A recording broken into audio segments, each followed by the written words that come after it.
he wasn't even doing it for selfish motivations because he snapped that thing. He could have been his daughter. It could have been him. It could have been anybody that went out. It was never going to be the wearer of the stones. Whoever's okay, wearing well, the stones, you ain't getting snapped. so it wasn't him, but it could have been his. And he sacrificed one of his daughters, or two of his daughters. She wasn't his real daughter. He didn't drop his DNA in her. But that was the daughter that he loved as a daughter. I feel like Nebulous, he just sort of loved her, but kind of just she was there. But he actually loved, what's her name? What's her name? Gamora? Yeah. Yeah. We live now. We're waiting on T-Streams to come back. But what's happening, everybody? You done caught me, the living legend Larry. T-Streams will be back shortly because he's got something he just absolutely has to show you guys, and we're going to have a long talk about it. I'm not promising you this thing is going to go a full hour because, man, I am tired as a slug in salt. I am tired, and I got to get on with this business. What's up? Be more careful. Appreciate you being in the building. On tonight, we're going to cover the new trailer for the Queen Latifah Equalizer, and I can't wait to hear what Larry got to say about that. We're going to talk about the passing of a living legend. Tesla has released pictures inside and out of their new Model S. This is the first time in 10 years, which is a very long time, especially in tech terms. 10 years is an eternity. This is the first time they remodeled the inside and outside of their premium sedan. And I like it, and I think I might be scooping me up one so Larry can do some tech videos on it. And then what they say, 0 to 60 in 1.9 seconds? And they got two models that go 0 to 60 in 1.9 seconds. So, and then lastly, ladies and gentlemen, we're going to end this night talking about Robinhood. I'm sure on the live that me and Larry will be doing Sunday is going to come back up because that's what pretty much has altered the stock market universe this week. And shouts out to Muchella. I'm going to bring her up here later on. Her and Nita the Diva are going to be going live tomorrow after the Wendy Williams show. So y'all stay tuned for that. And there's a chance that my wife might be joining in with them. So y'all be thoroughly entertained in that environment with those divas. So fresh off the COVID. Fresh off of it. So brother Larry, let's go on ahead and dig into, let's get the sad news out of the way. Let's talk about Cicely Tyson and what she meant to the acting industry and what she meant as a ambassador for human rights. Take a look at this. Trailblazing actress and icon Cicely Tyson has sadly passed away at the age of 96. Her manager Larry Thompson confirmed the news to Access Hollywood on January 28th in a statement that read, "With heavy hearts, the family of Miss Cicely Tyson announces her peaceful transition this afternoon. At this time, please allow the family their privacy." He continued, "I have managed Miss Tyson's career for over 40 years, and each year was a privilege and blessing." Cicely thought of her new memoir as a Christmas tree decorated with all the ornaments of her personal and professional life. Today, she placed the last ornament, a star, on top of that tree. Tyson's death came just days after the release of her memoir, Just As I Am, which details her extraordinary life and legendary 6-decade career. In January, she tweeted, "Just as I am is my truth. It is me, plain and unvarnished, with the glitter and garlands set aside. And now, on my journey to becoming a centenarian, I am a woman who, at long last, has something meaningful to say." Born in East Harlem to West Indian parents, Tyson distinguished herself in theater, film, and television, earning 3 Emmys, a Tony, and an Oscar nomination for her groundbreaking work. In one of her final interviews, the late star reflected on her legacy while speaking to Gayle King on CBS this morning. I mean, what my life became is not what I expected. I had no idea that I would touch anybody. When the time comes, what do you want us to remember about you? I've done my best. That's all. Wow. Did you catch all the awards she's won and all the ones she's been nominated for? For me, Larry, this is going to be quick. I didn't see her in but a handful of things. So I'm speaking purely on what others have said about her. Others have said when you talk about the epitome of class, her face should be right beside the definition. When you talk about helping other young women come up in that industry, they say her name should be right beside that definition. Um, I forgot the very first movie I seen with her in it, but I do remember her standing out. And I want to say it might have been Color Purple. I think that's the first one I seen her in. But when I seen her, I was like, okay. I mean, she put on the show. And so she's going to be dearly missed. Her contributions to what she done for Hollywood, blacks and women combined are going to be sorely missed. I'm glad she died in peace.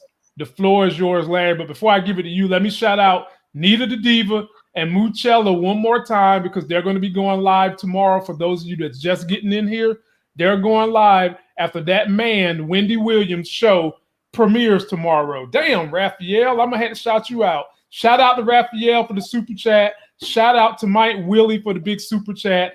And Nita the Diva and Mucella, I asked Crystal if she could join y'all tomorrow. And she said she's about an 85% yes, she'll be able to join y'all on that live stream tomorrow. So having said that, T-Strings, we just talking about the legacy of Cicely Tyson, and the floor belongs to Larry. Yeah, I mean, I don't really have much to say. I mean, she was a fantastic actor. She's one of those people for me that always just sort of seemed to pop up in movies. And, so, I mean, she was always like, I would watch a movie. I'd be like, oh, snap, Cicely Tyson's in this. All right, I'll give it a shot, But, I mean, she's one of those, I think she's one of those really fantastic actors that sort of flew under the radar in a lot of ways. As far as mainstream, she was always very big in the Black community, and I think her talents and her probably her deserved recognition was not always quite there just for the mainstream. But us Black folks knew her and loved her and support her, and will miss her. So okay. But Larry, considering the awards and the accolades she won, obviously she crossed over beyond just the Black community. So having said that, T-Stream, this chick won 3 Tonys, Emmy Award, nominated for an Oscar. Talk about Cicely Tyson and what kind of impact you feel like she's had on the acting world and the world as a whole. Well, I think she left a very, very strong impact on the world. Probably not as much for the current generation as a lot of them may, outside of the last one of the last few Tyler Perry movies that she was in. But she did leave a lasting impression, through acting, through philanthropy, through her commitments during the civil rights movement as well. She was very vocal on a lot of platforms to further the agenda of not only Black people but also for the equal rights for women, Black women especially, as well. So when you have someone that has put in the work and put in the time like she has, she'll be greatly missed. But at the same time, man, she lived a very full life. She was closer to 100 than I am. So, and a lot of other people. So, her journey was completed here. So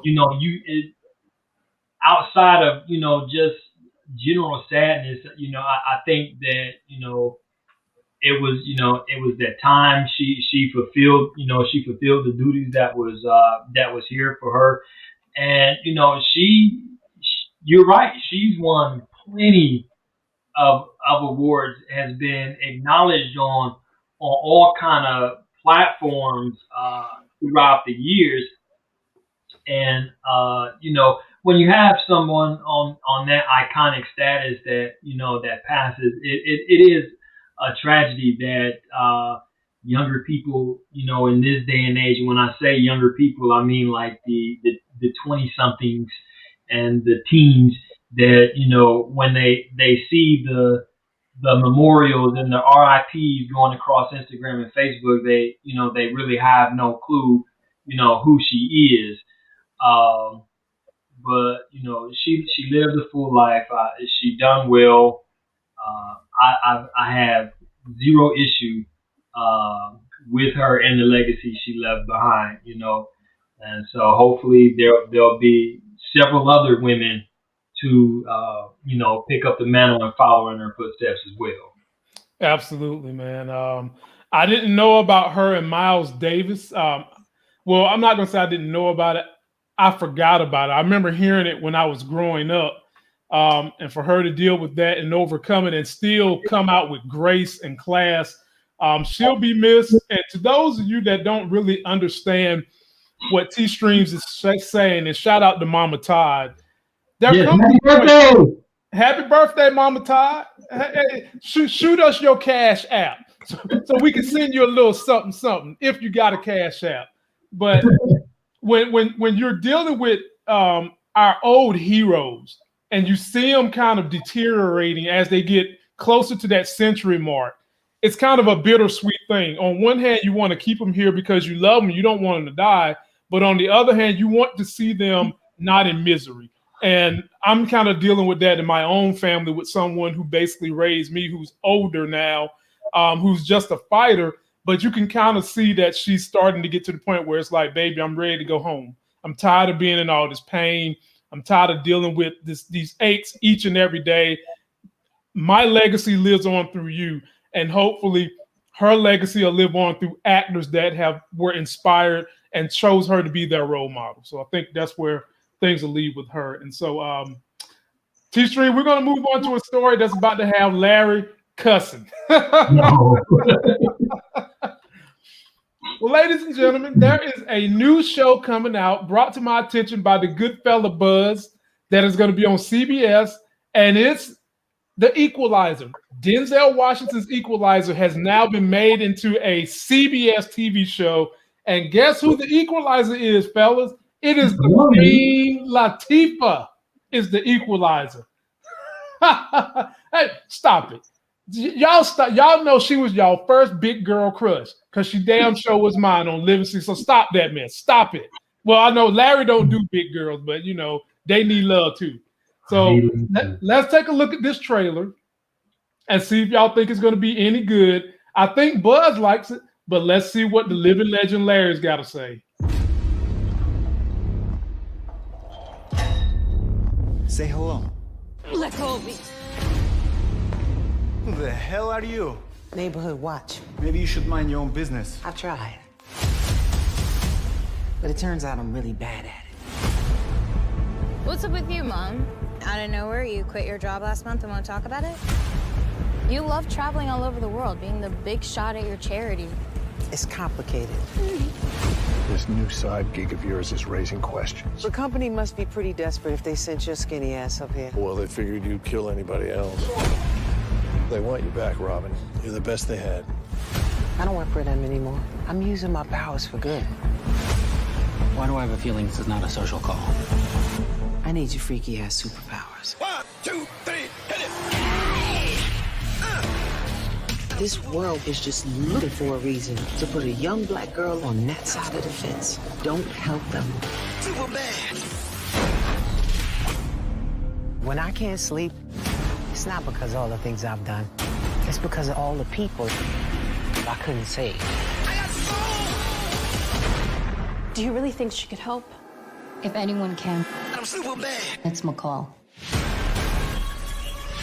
How many people are out there desperate with nowhere to turn?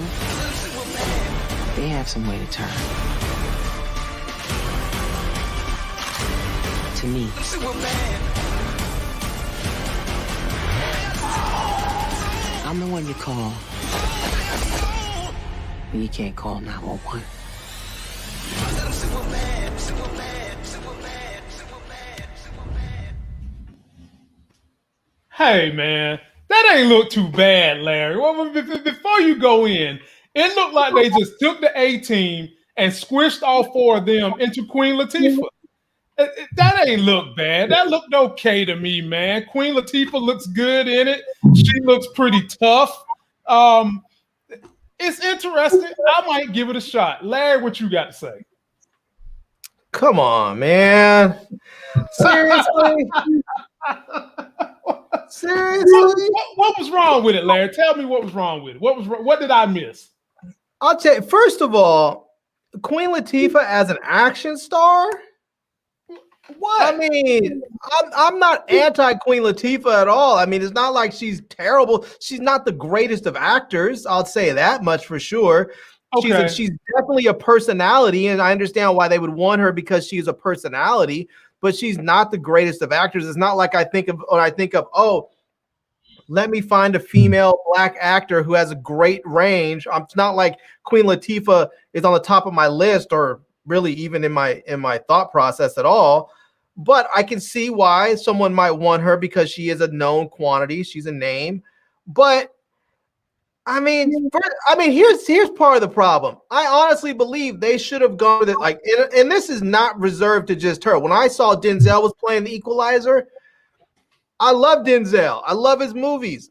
But my first thought was they couldn't find somebody maybe 15, 20 years younger.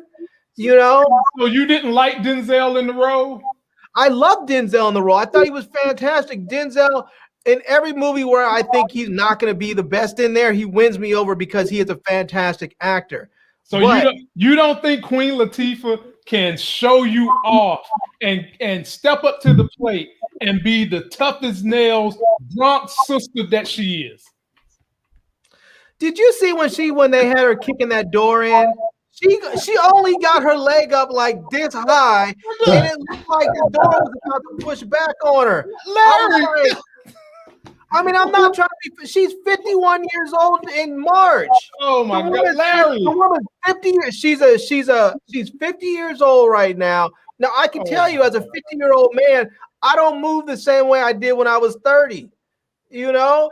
And so she should, I personally think they should have found somebody younger. What if this show turns out to have legs? What are they going to do? Increase the budget so that they can have a stunt woman on every shot? Yeah, why not? Because some of the stuff you don't want to have to shoot around as a producer. You want to keep your budget as low as possible. And if you can actually not have to shoot around your actor because they can't get their leg up enough to kick a door in, you know. You don't want to worry about them breaking a hip if they fall down during a running scene. Well, this is what you do, Larry. You let her get the series hot and popular, and then you bring in some hot young twosome to pass the torch to. Nah, they should have just brought in somebody else. They should have brought in what's her name, Keke Palmer, or that chick that played Domino. Keke Palmer. Somebody. She's young. She's physical. Hell no. No. She's young. She can be physical. I'm just throwing out some ideas. You could throw her out the window too. I'm just saying somebody else. Somebody else. Okay. T-Streams, you hop on in there, my brother. Please tell me you're going to be the voice of reason. You know who could have done this? Shanola Hampton. She's done with they already wrapped the last season of Shameless. She could have done this. This would have been perfect for her. Why you gotta do me like that, Larry? Why? See, you said her because you automatically know I drops everything for her. I like that. Why you gotta do me like that, Larry? God, to be more careful. Ronald Cameron says, I bet Larry would approve it if it was Ramona. I would not, because Ramona is too skinny and looks too frail to play this role. Ramona would need to put on about 25 pounds of muscle for me to say yeah to this role. But your girl from Shameless is frail. Nah, but have you seen her arms? Yeah, she's toned. She's cut up. Her arms, she looks like she's got some muscle on her. She might be skinny, but she's got some muscle on her. She's cut, but she's small, and she's smaller than Ramona. So that's all right. Go ahead, She's got that muscle. Ramona looks like she's lived a very soft academic life. And that's okay. I'm not down on her. That's okay. It just doesn't make the best action figure. But you know what? Ramona can get cut up too because Ramona used to be Ramona, no, the role, No, the no. woman that played Ramona, she used to be in that show Spartacus, where she played, I think she played like a female gladiator or something, and she was cut up in that role. This is why I can't do this with y'all, man. Y'all got Mike Willie up here talking about they're gonna bring Octavia Spencer after Queen Latifah. Man, see, T-Stream, go ahead, man, because y'all about to try to get people in trouble. So, okay, I'm gonna put it this way. So, in one aspect, you know, I guess I'm sort of like 50-50 against it. Not 50-50 against it, but I'm 50-50 for it, or, you know, I just have to watch it and see. Now, true enough, and one of the commenters just said it, the original Equalizer was the older white guy, and I can't think of his name, but I think he was UK British or something. Okay, and so Denzel took the mantle afterwards. I'm going to say that in order for it to really like interest me, it's going to have to. Queen Latifah is going to have to go ahead and pull in some talent. I'm going to give it a try. She is talented, but you know, I just have to take a look at it, you know, because you know I'm thinking of, for example, L.A. Finest, Jessica Alba, and what's the freaky girl name? Dwayne Wade's wife. Oh, Gabrielle Union. Gabby Union.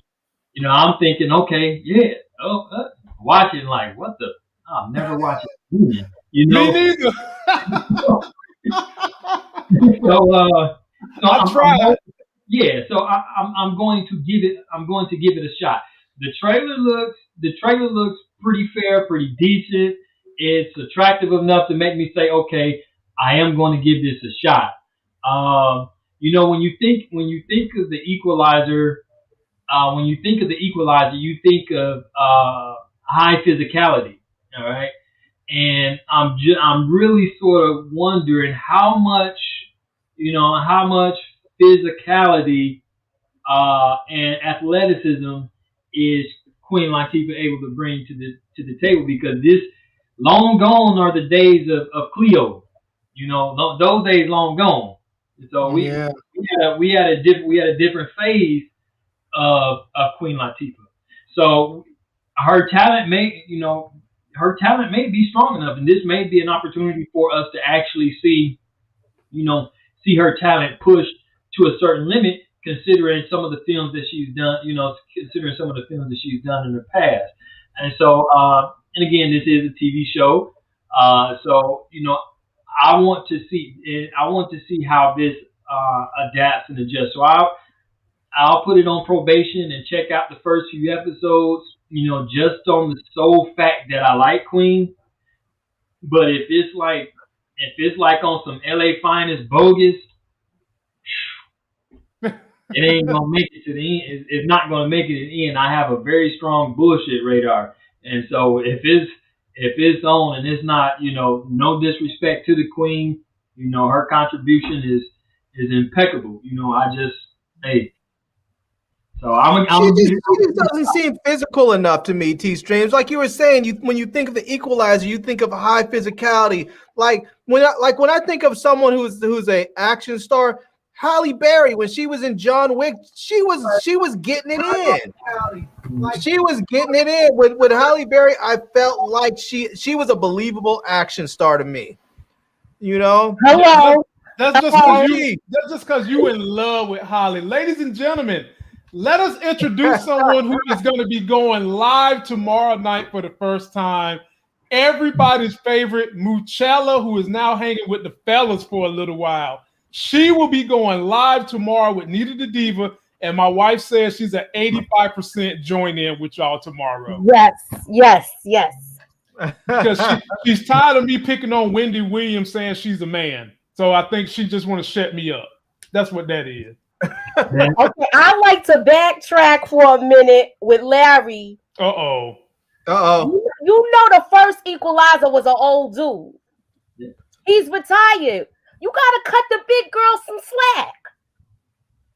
I'm not cutting her any slack. Cut the big girl some slack. Yeah, cut the queen some slack, Larry. I mean, what's she supposed to be, a cheerleader? You want her to kick her leg high as a damn cheerleader to get the door this open? the first season. She probably gonna take a workout and take a couple of CrossFit classes. No, she's not. Remember the girl that's my homegirl, that's the stunt person. She might end up doing her stunts now. That's no, right. She's not. Queen Latifah's been in Hollywood since she was like 19. She's never losing that weight.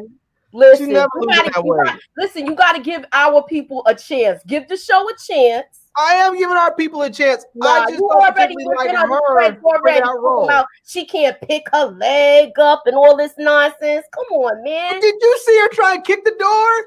She looked like she was gonna fall backwards. You're hurting my feelings as a big girl. I'm not. I don't have anything personally against big girls. I'm just saying I don't see her for that role. You know what she could have played is the dude that was her handler. That dude, right, that was next to her when they were standing next to the waterfront. She could have been that dude. She could have been the handler. Now, I say give it a chance. Give it a chance, and let's see how it goes. I'm definitely going to give it a chance. I'm because the supporting actors look good too. They got the dad from The Good Wife, and he's a damn good actor. So I'm gonna give it a shot. We're gonna see. I'll give it a shot, but I don't. I'll give it a shot.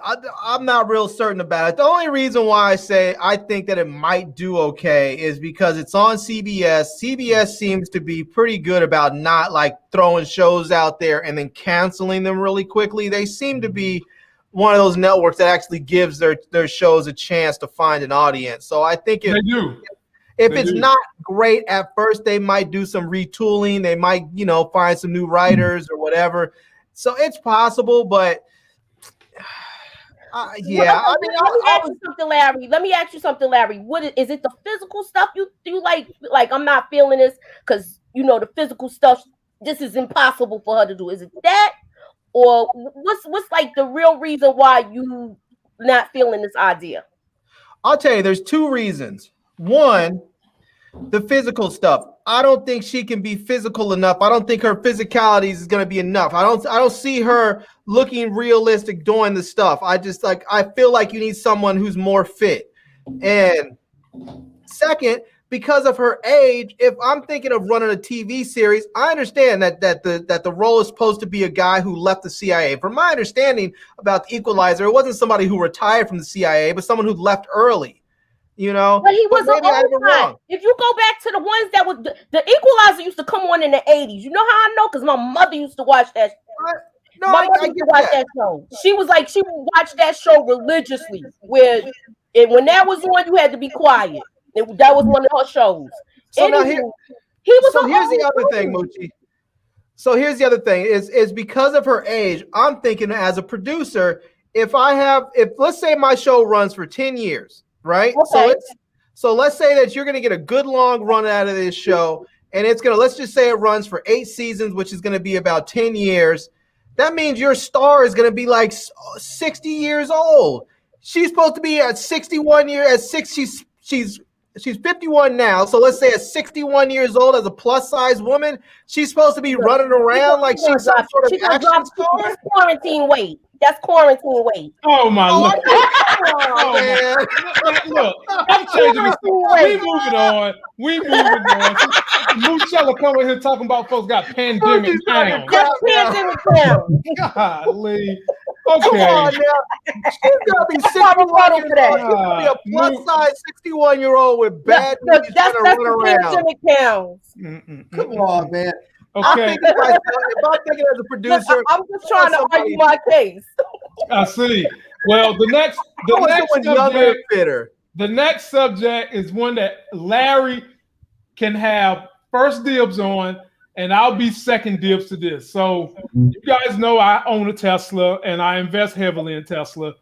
For the first time in 10 years, they have remodeled inside and out their Model S, their premium sedan, the first sedan that they ever came out with. They've been 10 years waiting to remodel this car, and wait till you see this thing inside and out. I can't wait to get my hands on one, and y'all gonna see me racing white boys at the track. Take a look at this. Dropped the new design of the Model S and X on their site, inside and out, a lot of new stuff. First of all, the outside, if you look at it, Looks like a pretty minor change, nothing too drastic. It's still clearly the Model S shape, but now with black trim where the chrome used to be. That's a good change. I like that. RIP to the chrome. It's looked kind of dated for a long time. We won't miss that. But really the biggest change to the outside that I can see is the front grille and the front splitter at the bottom are a little bigger, a little simpler. The fog lights are a little bit narrower, a little bit cleaned up. And Model X also got this change too, by the way. This is the new interior of the Tesla Model S and X, and boy, do we have a lot going on here. Okay, overall, I think it looks hot, but there's a couple key things that I think will be more important than others with the new stuff here. So let's just start with that steering wheel, shall we? So this is what they call a yoke steering wheel. They also have this style steering wheel in the new Roadster prototypes. And it basically looks like someone just took a regular steering wheel and chopped off the top half. That's where all the buttons are. There's 2 scroll wheels, and then there's blinker buttons on one side. And you have a button for the headlights and for cleaning the windshield, and the mic for voice commands, and even the horn for some reason is a separate button. So they've really gone full on. It's like an F1 car basically, where all of the buttons are on the steering wheel. Model S is now simplified to 3 versions: long range, plaid, and Plaid Plus. It is a dual motor long range version, and it'll do 412 miles, 0 to 60 in 3.1 seconds, and 155 mile an hour top speeders. So the range goes down a little bit to 390 miles, and it'll do 0 to 60 in 1.99 seconds, thanks to 1,020 horsepower from those motors and a 200 mile an hour top speed on the right tire. So the Plaid Plus version will do 520 plus miles of range and a slightly faster 0 to 60 with a little bit more horsepower, 1,100 horsepower. And just for fun, they quoted a sub 9 second quarter mile, which would make it the quickest production car ever.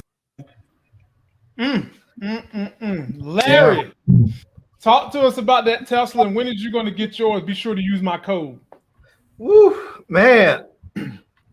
That thing looks like a beast, especially that one that's 520 mile range, 200 miles an hour, 1.9 seconds from 0 to 60. I like that. I mean, honestly, I probably would not get that car. That would be just a whole lot more than I need. But, you know, the thing that really, I mean, the top speeds of, I mean, the 0 to 60 is always impressive with these EV cars and Tesla. But the thing that really got me was even their baseline model was giving you 420 miles of range, which is fantastic because I believe that the average car gets about 400 miles on a tank of gas. So now you're talking about the same sort of mileage on a charge that you are with a tank of gas. And so you sort of remove all of that doubt that people have about, oh, I don't want to get an electric car because what if I want to take a road trip? I mean, now you're thinking in the same sort of vein.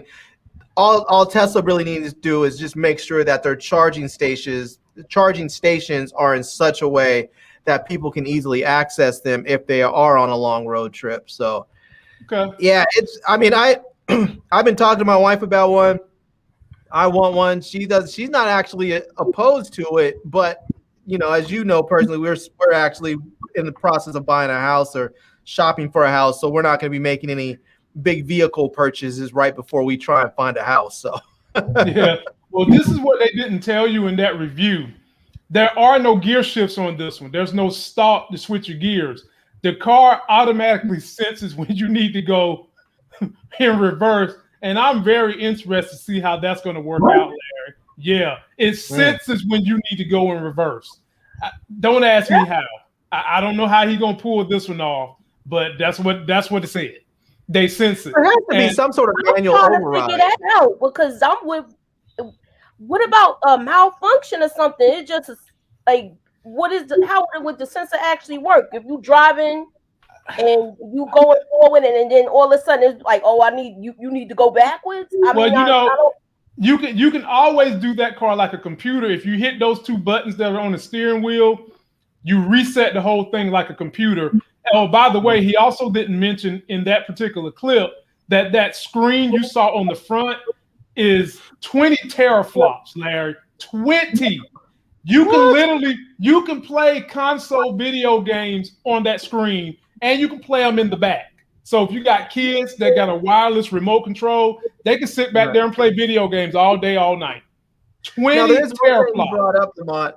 There's What's one that? thing he brought up about that screen that's concerning, which he said MKBHD said he was waiting to hear back about, was that because the new screens are horizontal and the old ones are vertical, he's wanting to know, are the old ones going to get firmware updates at the same rate that they currently are? Because now when they do the updates, they're gonna have to design them both for the horizontal screens and for the vertical screens.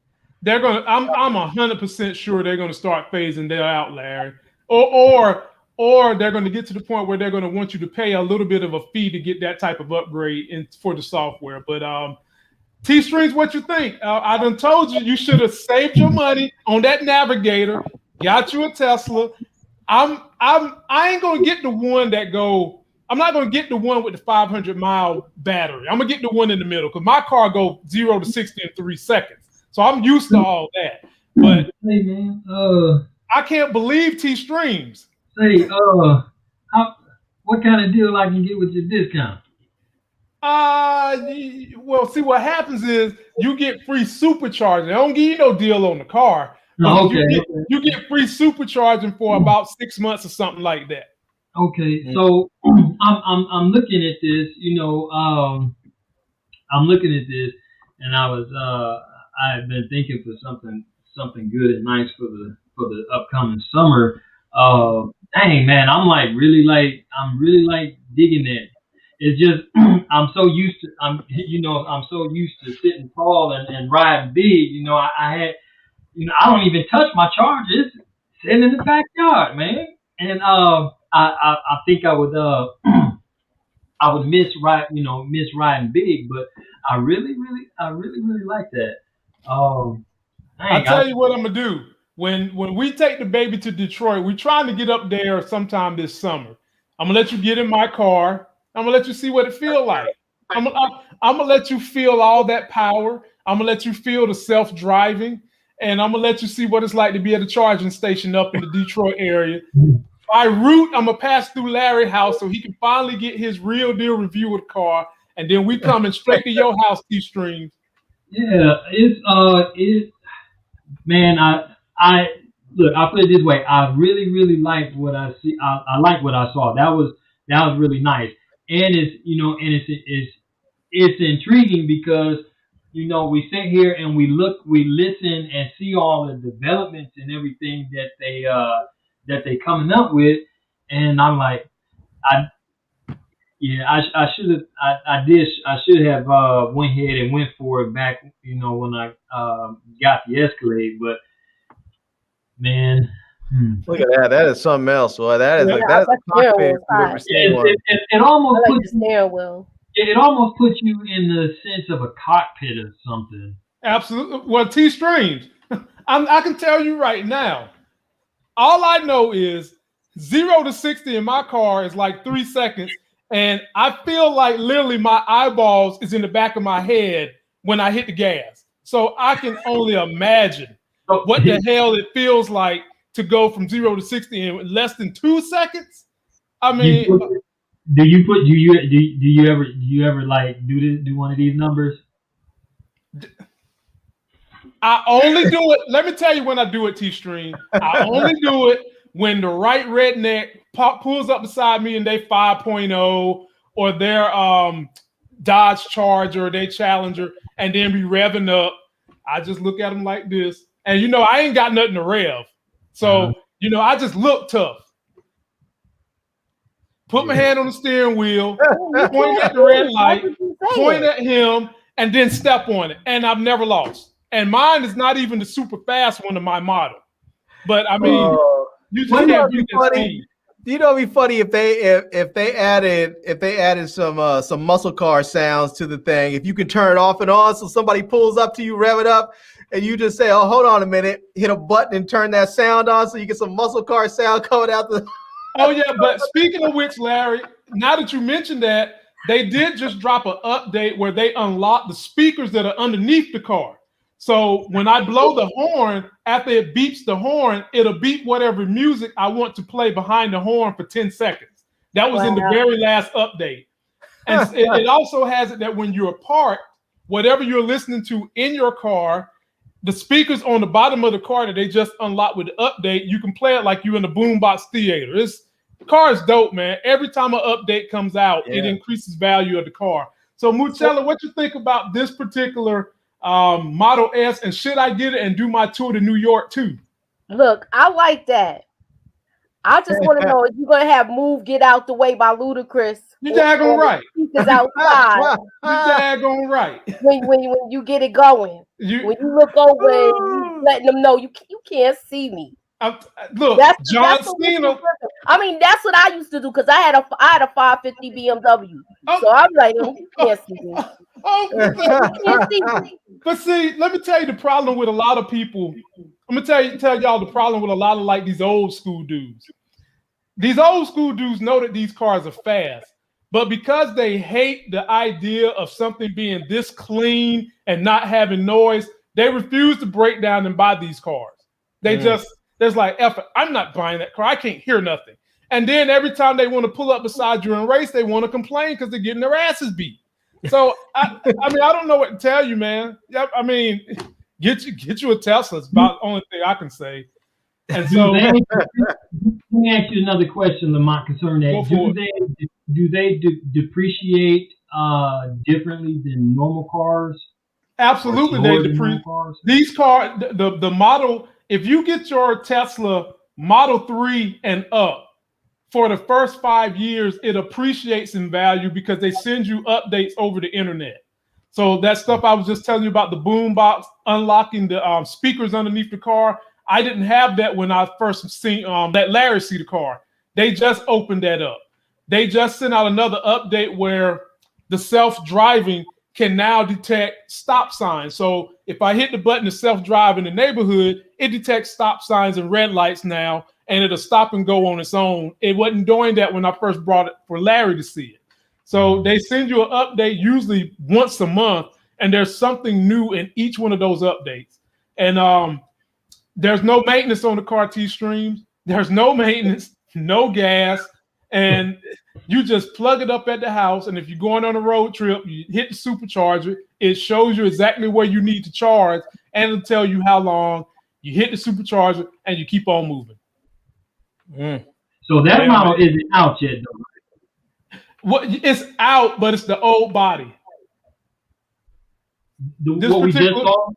Yeah, this one right here, they've already got this model out, but it's not this body style. The body style that's out now is 10 years old. This is the first remake in 10 years of this particular car. When are they coming out with the new body style? This body style we're looking at comes out the end of this year. Like they're saying they're going to try to drop it in fall. And whenever they say they're going to drop something, just add 6 more months to it. I mean, I'm just keeping it real. Which Tesla don't never release nothing when they say they're going to do it. So I want to know when that Roadster's coming. That's supposed to be coming 2023. And my wife said I could get that if I wanted, but I'm just like, for the money. You mean you can get that for her? No. She's gonna get the blue. She's gonna get the blue Tesla. No. That's gonna be for me and Hale. That's gonna be for me and Hale. So, but for the money, Larry, I don't see the point in getting the Roadster because the Roadster is gonna go 1.5 seconds to 60. But it's convertible, right? Well, I mean, you can buy a convertible. I don't care about no convertible. I don't care about that. But for the speed, which is really what you're probably getting it for in the first place, this car right here is doing like basically 1.8, 0 to 60 in 1.8, and you ain't paying $250,000. So I mean, no, I'm good, man. I get that one, and we're gonna roll. But now, Larry, this is the last story of the day. Everybody is aware of this bullshit that's been going on with Robinhood and all the stuff that has been going on with the. I'm gonna call these the Reddit stocks. Here we go. Now we're gonna get some people fired up about this one. To just kind of recap, everybody. Reddit put out a post, and the name of the Reddit subreddit was Wall Street Bets, ladies and gentlemen. And they got a list of hedge funds that were shorting GameStop. Shorting the stock means that you're betting the stock is going to go down. You're basically buying puts because you believe that the stock is going to go down. And when you short a stock to the tune that hedge funds do it, you can lose. There's no limit to how much money you can lose. You can just keep losing and losing and losing. It's kind of what happened in 2008 with the crash. So Reddit found out about that, and they said, fellas, let's not let this happen to GameStop. Let us all buy shares. Tell your friend, tell a friend, buy some stock. And they did that. And so all these hedge fund managers that was trying to short the stock are losing. I think today I've seen they've lost somewhere close to $71 billion, and they're crying. They're screaming. Normally in this country, when people do those type of things, the hedge fund manager will run out and tell everybody on this panel, oh, that's just capitalism. You need to put on your bootstraps and you need to strap in, and there's risk and life is not fair. The only place you're going to get a fair is somewhere that's got a Ferris wheel and a pig in your county. And I'd be like, what? But now that they're getting their asses kicked and nothing illegal happened, they want to complain. So what I have to say to them is, how about you take this and smile? That's what I got to say to your damn asses. You take that $600 for all the money you done lost, because that's what you basically want the American people to take, and shut the hell up. But then it gets deeper, ladies and gentlemen. This is where the conspiracy comes in. Okay? On the two hottest days for trading the Reddit stocks, and I'm talking about AMC, Nokia, GameStop, it was a whole list of them. It's up to 50 now. Why is it that all these platforms, including Charles Schwab, TD Ameritrade, and Robinhood, stop allowing activity on those stocks? You couldn't buy out of them. You couldn't buy any more shares. You couldn't trade them. They froze you out for a day. Yeah. I talked to Larry and I said, Larry, the only reason companies would do that is because they money funny. Something's right, because why would you stop doing that if it's not costing you anything? Yeah. Your money must be funny. And we later find out that Robinhood's money was real funny.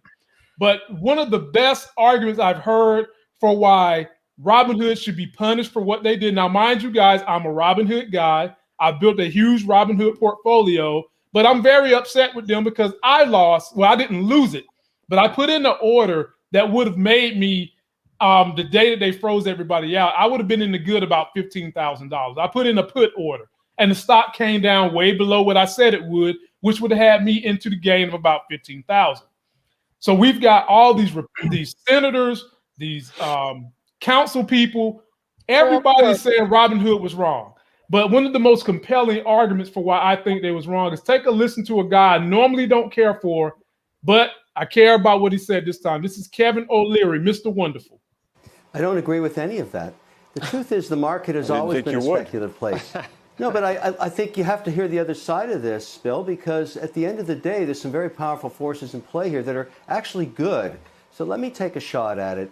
The definition of the market is speculation. When you buy and stay long a stock, you're speculating the profits you hope are going to come finally appear, and you take that risk. The best thing we could do for this market now is leave it alone and just shine the light of transparency on it. If you are short, let it be transparent. You now run a new risk that these effective social media vigilantes are going to come after you and squeeze you as a short. That's going to make a lot of hedge funds think a second time before they try and go short stocks, which I think is great. But here's the point that I think everybody is missing. 4 or 5 years ago, we had 100 million Americans with nothing set aside for their retirements. We still do. And that's because our educational system, including the one in Massachusetts where I had my kids and they grew up in, best schools in the world, I would argue, they taught them nothing about investing. And then along comes a platform like Robinhood, and all of a sudden, kids in their 20s and 30s that would never get touched by Money Center Bank or an online broker because they're not a profitable account. They only have a few $100s to invest. Vlad and his team create this platform and now have millions of people learning about the ways of the market. And the market, even for sophisticated investors. They're learning by losing, though. They're learning by losing. Every investor loses money, Bill. Every loser. Everyone learns from the market. I don't think we. So you're going to protect me from losing money? Are you kidding? Speculation is the definition of the market. I don't kid. Yeah, the bottom line is when you put money in harm's way in the market, you risk it. That will always be the way after both you and I are gone. And the more regulation you put on it, the more you hurt it. Because some people to investing a millisecond is an investment, and others 10 years. And you shouldn't have the right to define it for them. Let the market do that. That's what the market does. If we want viable capital markets, you have to let the market be the market. Just shine transparency on it. Don't try and make rules that have all kinds of second consequences that you can't determine at this point. Transparency. There is no transparency here. It's more transparent today. In many aspects. You can't say that what happened over the last 48 hours, the last two trading sessions, wasn't driven by transparency. We've never had millions of people at night talking to each other in social media saying, there's a hedge fund that's short, let's go get them. You know, you want to stick it to the man, I have no problem with it. Being made. The problem is, I think it's in order to fine. have transparency, you have to have some certainty, and there is no certainty in any of this. There's wild speculation based on nothing. That is not an honest marketplace. I'm sorry, but you're going to have to live with speculation. You're always going to have speculation. I can live with based on investing. rationality. Rational speculation is one thing.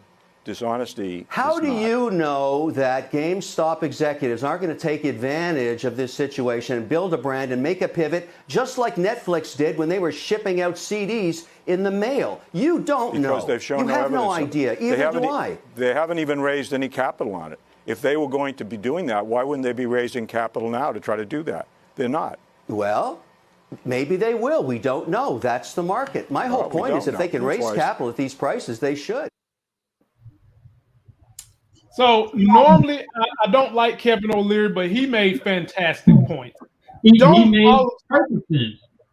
now all of a sudden start this regular. Now, if you're going to regulate shit, you need to go back and back tax all the hedge funds for all the years they've done the same thing. And I'll tell y'all how they've done this. They have these dinners that they set up. How do I know? I've been invited to one. But they cost thousands of dollars where they get you in this dinner. They tell you these are the stocks that we know we're going to short. Then we're going to turn around when they dip and buy them back up, and we're going to make you a lot of money. Now, y'all ain't hear that from me, but I do know. They've been doing it for years. Now, why is it a problem all of a sudden when retail investors have the opportunity to get back in this game and make a life game with their money? You see, the problem that no one ever thought about, and this is what Larry does for a living, he teaches you tech. Tech has been the ultimate measuring stick against this thing they call capitalism that is not perfect. But they will tell you it's the greatest system on earth when they're sitting there and the rich keep getting richer and everybody else falling off the map. But the minute they lose 2 cents, they're ready to go begging to the government that they claim they hate so much, that taxes them to death so much, and get a bailout. And so I said all that to say this: Robinhood, you got some explaining to do. I'm going to ride with y'all through this storm, even though I am upset as hell because you done cost me a $15,000 windfall. But there's growing pains, and what you guys did was dead wrong. It was dead wrong. I don't care. You should have just had a press conference and just been like, look, instead of that bullshit that you did about, oh, we need to protect our customers. I don't want to hear that shit. Like Kevin O'Leary said, you learn through losing, and then you learn and do better, and you win next. Everybody who invests loses a little something. It's called learning. And what you should have done was call a press conference and say, we're not completely liquid. We're going to have to take this off for 2 days. People could respect that better. And so having said that, I'm going to tell anyone who's listening to the sound of my voice, get yourself a backup brokerage, because if Robinhood does this mess again, it might be time to leave. They named themselves Robinhood because of the spirit of the fictional character Robin Hood, who would go and steal from the rich that was pillaging the poor people and give that money back to the poor. So they wanted to do that in a tech type scheme, and it was starting to build some steam until y'all went and pulled this mess. And then you did it today when Elon tweeted about cryptocurrency and Dogecoin was going through the roof. You was limiting people's ability to transfer money. That is BS. You can't have that again. The floor is yours, Larry. Yeah, man, this really just pissed me off because they stopped trading on BlackBerry, and I had a an option that was expiring today on BlackBerry, and as you know, I've held BlackBerry now for a couple of months now. It's been a while. I'm not a Johnny come lately with that, and so I was really upset because I was like, the stock is moving. It's not moving at 800% like GameStop. It was just GameStop. It was moving. It was moving before this happened, and then they just killed it. They just stopped allowing it to trade, and it just dropped. I mean, the stock was up to $20-something a share, and it dropped all the way down to, I think it closed today at like $14 or something, and it dropped below my strike price, making me lose money. So now I have to hold these shares and hope that the stock price goes back up. But the thing that bothers me is they talk about manipulation, and this guy's saying, oh, this is not, that people are doing stuff that's wrong and not fair and whatever else. And I'm like, no, what's happening is that Wall Street for so long has had this insider bubble, this insider information group, and now I'm not talking about insider trading, but just they've always just sort of hoarded all of the information. And so if you wanted to trade, you really had to be on the insider. You really had to know the market. And now, because of the internet, they've democratized all that information. People are able to find out information and see stuff and understand how things move. And now you can have stuff like this Wall Street Bets where they can recognize these problems and opportunities in the market and take advantage of it. And for companies to now turn around and say, we're going to limit people trading on those, I mean, that's just crazy. You recognize a good opportunity, and so the brokerages can say, nope, sorry, retail investors, you did. You picked the winners, and so we're going to stop it. You picked the winner, we're stopping it now. To be honest with you, I would be wholly okay if the federal government just fully stepped in on Robinhood and just said, nah, homie, nah, sorry. Not only are you getting fined to death, we're going to put you under some sort of, I don't know what they would have to do as far as monitoring all of their business over the next year. So I would be fully okay with that, because that was wrong. They should do the same thing to TD Ameritrade, the Schwab, all of them.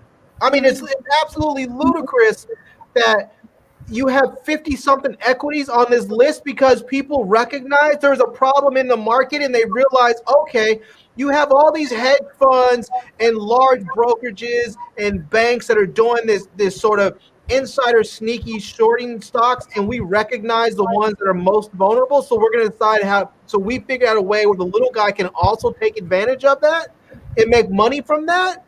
And so they decide they're going to stop they're just going to stop allowing people to trade those equities. And it's just lunacy. And now they're talking about some company that releases the information on which companies are shorted the most. They're talking about they're going to stop releasing that information. I mean, and wasn't homeboy up here just talking about transparency, Larry? His ass just got up here talking about transparency, and now you're not going to be transparent in releasing that data, but the hedge fund's still going to get it. Right, and this is the thing. I understand what people say when they say anytime you put your money into the market, you're taking a chance. It's a risk. It's a gamble. I understand that, but here's the thing: is that you expect that you put your money out there with the rules that are going to remain the same. If you went to Las Vegas and you sat down to play blackjack, and you're thinking, okay, the rules are I need to get to 21 or whatever below that, and all of a sudden you hit 21 and the dealers say, nope, we switched the rules now. It's 23. The dealer has 23. He wins. You would be like, what the, That's absolutely crazy. That's what they did. The rules. Yeah, exactly. Yeah. So T-Streams, I'm gonna give it to you, T-Stream, but let me show y'all how much Larry is a superstar. One of my favorite politicians sent my man a letter. Alexandria Ocasio-Cortez sent Lawrence a letter. She said his government name. And she says to Larry, the Wall Street elites are in a frenzy this week after young traders on Reddit decided to hedge their own bets on the stock market, resulting in struggling companies like GameStop seeing their stocks skyrocket in value and causing massive losses for wealthy investors. Now, at the instance of Wall Street, trading platforms like Robinhood and TD Ameritrade are restricting trades, thereby allowing certain traders like hedge fund managers to keep buying and selling normally, but freezing out all others. The wealthy and powerful have always claimed our country's free market is the cornerstone of American dream. Well, if it is, then everyone should be allowed to participate. Now, T-Stream, is that not what I just said? I mean, it's not what I just said. The floor is yours, T-Streams. Yeah, check this out. This right here is nothing short of wrong. It's no way to sugarcoat it. It's no way to explain it in any different way. Anytime you're going to prevent normal Joes like you and I from doing from doing what we choose to do with our finances, as in placing bets and putting risk on our finances in this market so that hedge fund owners can capitalize because they took it, is nothing but wrong. Now, we live in the United States of America. The United States of America is progressive, or at least we should be progressive.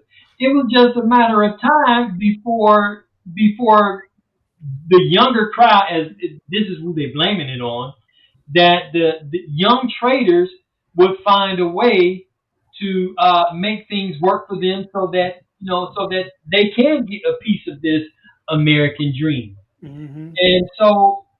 And by doing so, you penalize them. All right. So I think I really think this was just, the whole thing was just a whole bunch of BS. All right.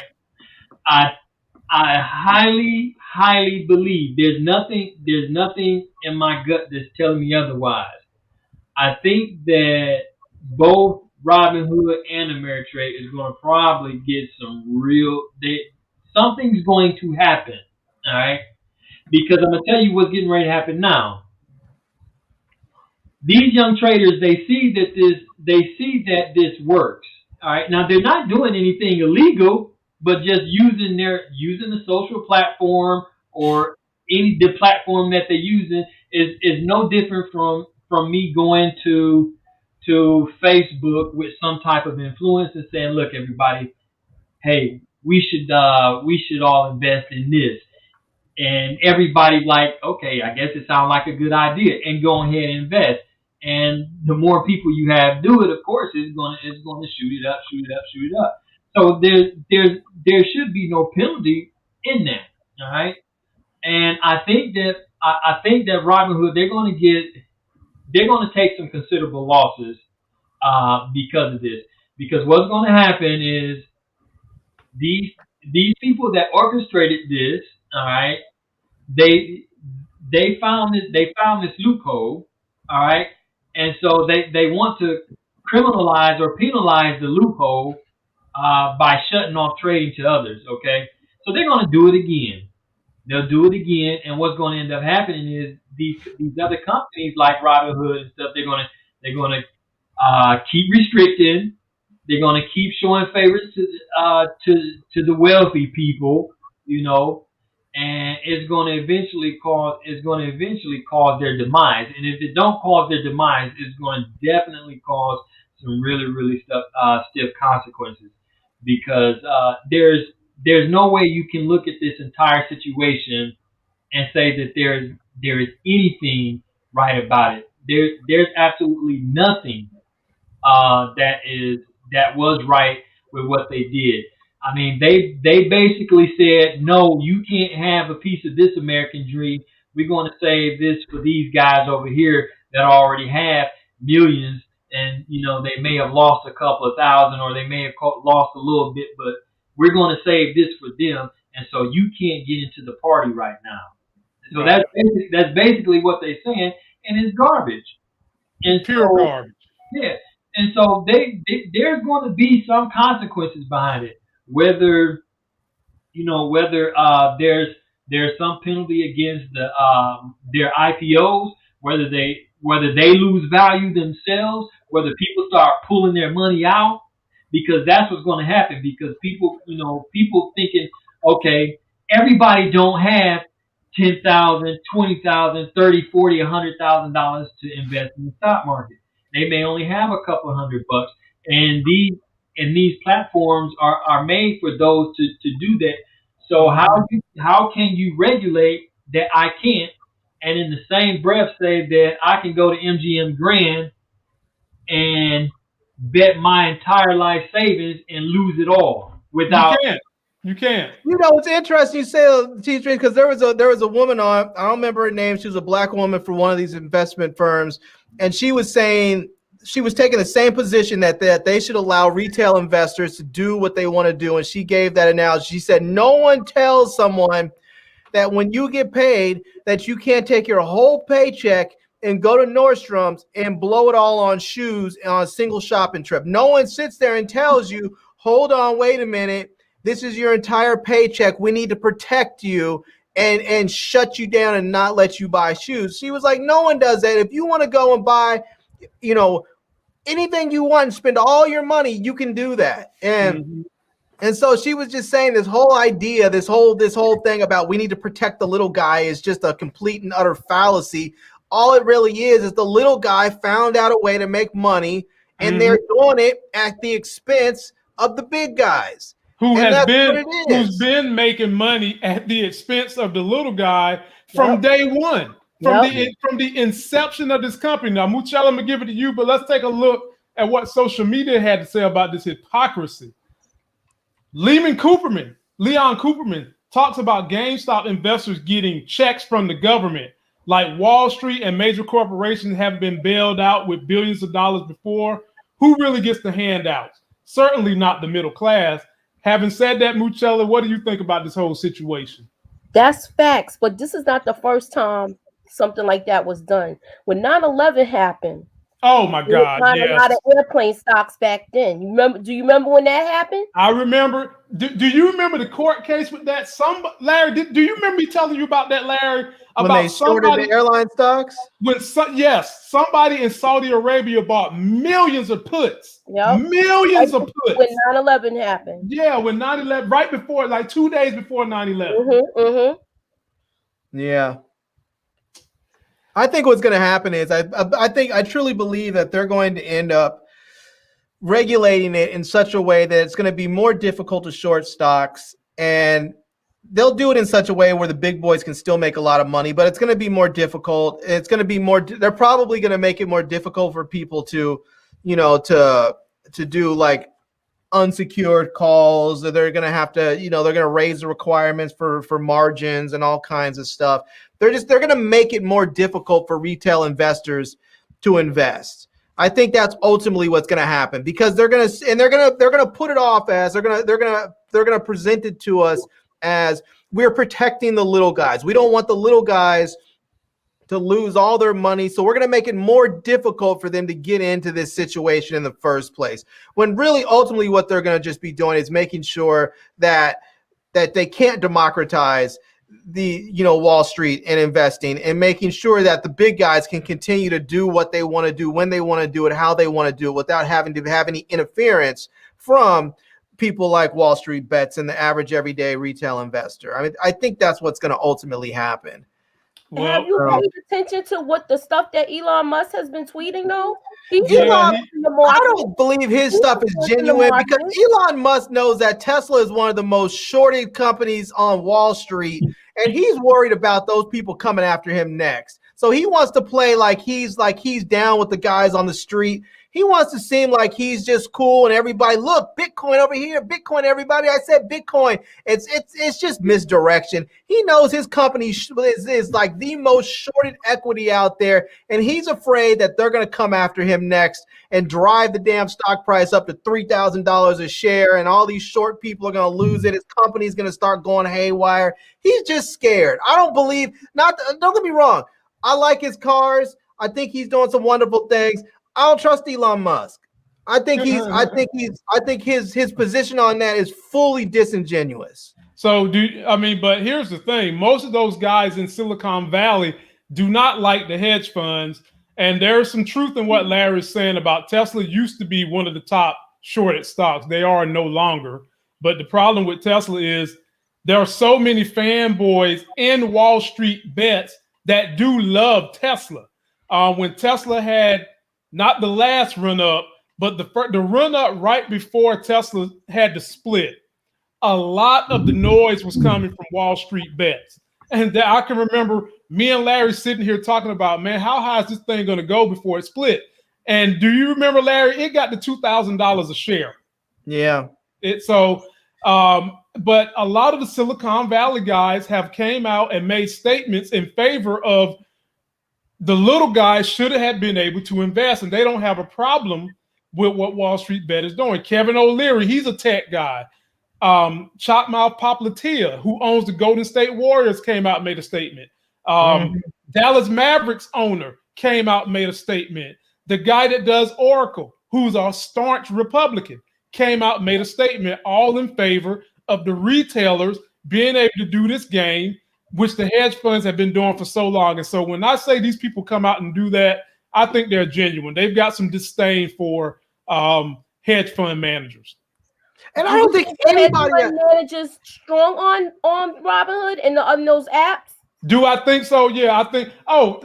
Muchella, it might be a conspiracy we can't prove, but the complete reason all those brokerage had to shut down was because some influence within their board membership are running some hedge funds and probably said, you know what, your credit lines that you use to pay these bills to submit your forms, we're cutting them off.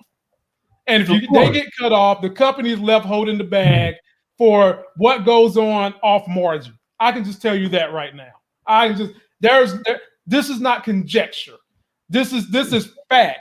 3 of these companies have board members who are hedge fund managers. And you don't think that they came in there and said, come here, buddy, let me see it. I'm your daddy. You're not going to be in my house talking that mess to me. Sit your little ass down there for a day, you in timeout. And so is your customers. 100% believe it. 100%. When I said that, I feel like they were strong on. Like, you know what? You're going to sit right here and you're going to be able to let people buy when I tell you to. Yeah. Yeah. I mean, I think they're going to have to go in at some point. I think the government's got to step in, and they're going to have to put some regulation in place that says you can only, for one, they're going to have to do something where they say companies can't have their stock shorted at 150%. Like, you can't have, 10 million shares of stock available and there's 15 million shares shorted. You just can't do that. Can't do it. They're gonna have to go ahead and stop doing that. They're probably gonna have to put some regulation in place with these brokerage firms to say they're gonna have to increase their liquidity so that this doesn't happen again, where they don't have money to cover these bets and they have to now turn around and go borrow money and stop investors from actually trading because they don't have enough money to cover all the calls, the options, and it's just. And the other thing is too is that if you want people to trade on, if you want to give people the ability to have margins, then find another way to secure it. Make them put a credit card on file or something. Right. That's what I was saying the other day.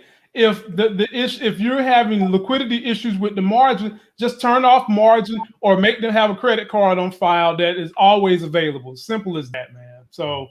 But ladies and gentlemen, me and Larry will be back. I got some homework I need to do to figure out how to best give you guys any kind of guidance and tell you what I'm going to be doing, what me and Larry's going to be doing. We're supposed to have a special guest, a tech buddy of mine who's well informed about all this stuff. He's got some insider information. He's supposed to drop with us. Be sure to catch the Muchella, and Nita the Diva and my wife tomorrow as they discuss the story of that man flaunting around as a woman named Wendy Williams. Tomorrow. Here you go, man. Nita the Diva. You about to get us all in trouble. No, you got us in trouble, Larry, because you ain't got no love for the big girls. At least me and T Streams, we live today. We pick up big girls. They need love too. I have a problem with big girls. I do not have a problem with big girls. I mean, honestly, I think like Tika Sumpter is beautiful. Okay, what if Ramona was the equalizer? He said Ramona. No. See, I don't have a problem with big girls. Look at Ramona. He said no. I did not. No, I said I didn't want Ramona as the Equalizer. I think she's too skinny. I think you need someone that has some muscle to her. You need someone that's robust. Okay, so give me a person that you think is a good role for it. He said the chick off Shameless, the black chick off Shameless. Shanola Hampton, I like her. I would like her in there. I would say Tiana Ferris, but she's like up in Marvel right now. If I was her, I wouldn't do anything but stay right where she is. Cause I mean, she's got the show right now with with WandaVision. She's looking at the next Captain Marvel, so she's set for a while. But I would like her in there. It just needs to be somebody. Teresa C says Tika Sumpter isn't big. That was a joke. She's the only one that caught that. No, I caught it too. I was saying Tika Sumpter ain't big. I didn't know who she was. So, well, ladies and gentlemen, you guys can still see me and Larry all you want. We'll be around Sunday on my channel. We might be doing B. Avery channel to do WandaVision. We'll be back on Monday. But whatever you do, make sure you join these ladies for their ladies' night with Wendy Williams. I'll be sitting somewhere holding the baby, trying to distract my wife, make crazy face, make her look crazy on camera. T-Streams, what you got going on in your channel so we can tell the people so they can come check you out? Oh man, I got a couple of videos dropping. I've been editing a few, so I may get a chance. I may actually get a chance to drop 2 tomorrow. Okay. We'll see.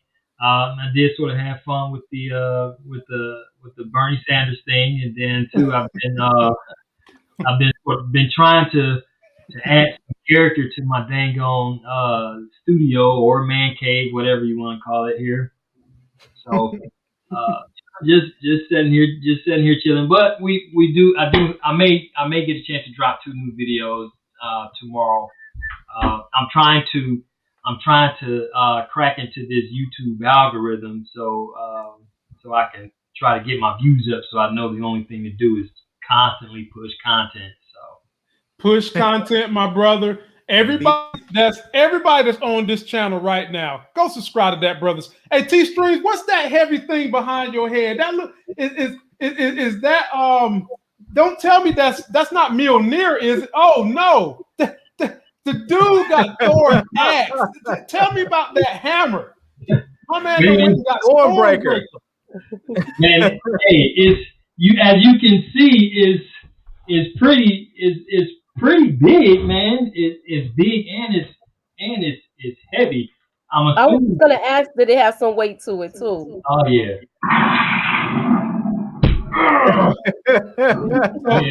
And it makes noise. So it's a pretty cool toy. It is an official stop making noise. It is an official tool. I also have the official Marvel Thanos gauntlet coming. So these things yeah. It sounds like you about to open up the Bifrost. Yeah. I'm hoping I don't ever have to use it as a weapon. I like weapons. Wow. I like it. It looks good. Well, ladies and gentlemen, that is going to do it for us. You can find us all over this weekend if you want to be entertained without shame. Muchella's on tomorrow night. Me and Larry's back on Sunday, and T-Stream got 2 videos he is dropping tomorrorow. Be safe out there. My one last nag into people. Oh God, go ahead. Do I need to put on my Power Rangers helmet? That's right. Nah, man, you're good.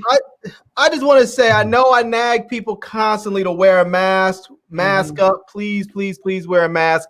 If you have not been paying attention, all these different variants are out there. They're spreading quickly. It's spreading much faster. And they have been telling people not to just wear one mask, but to wear 2. And they're saying if you're wearing the surgical mask, put on another mask on top of it. If you're wearing a cloth mask, like a regular cloth mask, put on the surgical mask and put your cloth mask on top of that. And they're recommending actually that everybody who can get their hands on them wear the N95s or the KN95s. Those will give you your best protection. You know, I know for a long time they were saying reserve them only for medical and healthcare workers and stuff, but they're saying if you have N95s, wear N95s. And if you don't, then wear 2 masks. So I know it sounds crazy. I know people complain about wearing 1 mask and they can't breathe, but these new variants, apparently they spread way faster.